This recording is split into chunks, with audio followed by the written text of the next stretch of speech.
YSR Congress party మద్దతుదారులకు రైతులకు no dues certificate అందించకుండా వాళ్ళు ఎలక్షన్లో కంటెస్ట్ చేయకుండా అడ్డుకున్న దద్దమ్మను నువ్వు ఈరోజు వచ్చి మాట్లాడుతూ ఉన్నావు. 1978 నుంచి రాజకీయాలు, మరి ఈరోజు ఆయన వచ్చి పెకిలించాడంట, కుకుటి వేలతో పెకిలించాడంట. మొహం అద్దంలో చూసుకో ఒకసారి. ఎలక్షన్ నువ్వు ఏ రకంగా చేసినావో నీ ఒక్కడికే తెలుసు అనుకుంటున్నావేమో. పులివెందల్లో ఉన్న ప్రజలు, రైతులు, వైఎస్ఆర్ కాంగ్రెస్ పార్టీ నాయకులు ప్రతి ఒక్కరు కూడా గమనించారు నువ్వు ఎన్నికలు ఏ పద్ధతిలో చేశావు. ఇంకా చెప్పాలంటే పక్కనున్న జమలమడుగు నియోజకవర్గం ఉంది. జమలమడుగు నియోజకవర్గంలో రామసుబ్బారెడ్డి గారు, సుధీర్ రెడ్డి గారు కూడా సిన్సియర్గా నీటి సంఘం ఎన్నికల కోసం పనిచేశారు. మరి అక్కడ కూడా మీరు చూస్తే నిన్న ఒక వీడియో ఫుటేజ్ కూడా రోజంతా సర్క్యులేట్ అయింది. వీఆర్ఓలందరినీ ఒక వెహికల్లో ఎక్కించుకొని మరి తీసుకొని పోయి దేవగుడిలో ఉదయం నుంచి రాత్రి దాకా పెట్టుకున్నారు. నిన్న ఉదయం నుంచి రాత్రి వరకు మరి వీఆర్ఓలందరినీ దేవగుడిలో బంధించిన మాట వాస్తవమా కాదా? మరి ఇవి కదా దద్దమ్మ రాజకీయాలు, చేతగాని రాజకీయాలు. ఎక్కడ వీఆర్ఓలు గ్రామ కార్యాలయాల్లో అందుబాటులో ఉంటే ఎక్కడ నోటీస్ సర్టిఫికేట్ రైతులకు ఇస్తారో, ఎక్కడ పోటీ వస్తుందో, పోటీ వస్తే ఓడిపోతామనే భయం ఇది కాదా అని చెప్పి అడుగుతా ఉన్నా నేను.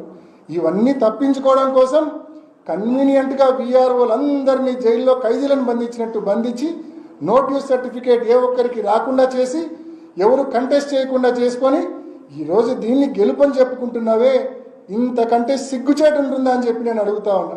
కాబట్టి ఇటువంటి దిక్కుమాలిన రాజకీయాలు పక్కన పెట్టు. పోలీసులను, రెవెన్యూ అధికారులను అడ్డం పెట్టుకొని చేసే దద్దమ్మ రాజకీయాలు పక్కన పెట్టు. ప్రజాస్వామ్యబద్ధంగా నడుచుకోమని చెప్పి తెలుగుదేశం నాయకులకు హితువు పలుకుతా ఉన్నా. Thank you.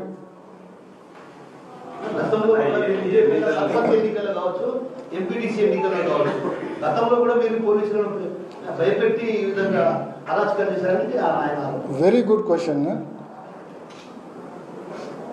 2020-21లో YSR Congress party అధికారంలో ఉన్నప్పుడు సర్పంచ్ ఎన్నికలు జరిగినాయి, ఎంపీటీసీ ఎన్నికలు జరిగినాయి. ఈరోజు ఏదైతే పెద్ద మనిషి రవీంద్రనాథ్ రెడ్డి అని కసునూరు ఆయన ప్రెస్ మీట్ పెట్టి మాట్లాడినాడు కదా, టీడీపీ ఇన్ఛార్జ్, వాళ్ళ కసునూరులో కూడా ఫ్రీ పోలింగ్ జరిగింది. వాళ్ళ అభ్యర్థి, తెలుగుదేశం అభ్యర్థి ఎవరైతే కంటెస్ట్ చేశారో వాళ్ళు వీఆర్ఓ దగ్గరకో పంచాయత్ సెక్రటరీ దగ్గరకో పోయి నోటీస్ అడిగితే వైఎస్ఆర్ కాంగ్రెస్ పార్టీ ప్రభుత్వం అప్పట్లో నోటీస్ సర్టిఫికేట్ ఇష్యూ చేసింది. వాళ్ళు స్వేచ్ఛగా కంటెస్ట్ చేశారు. ఫ్రీ పోలింగ్ జరిగింది.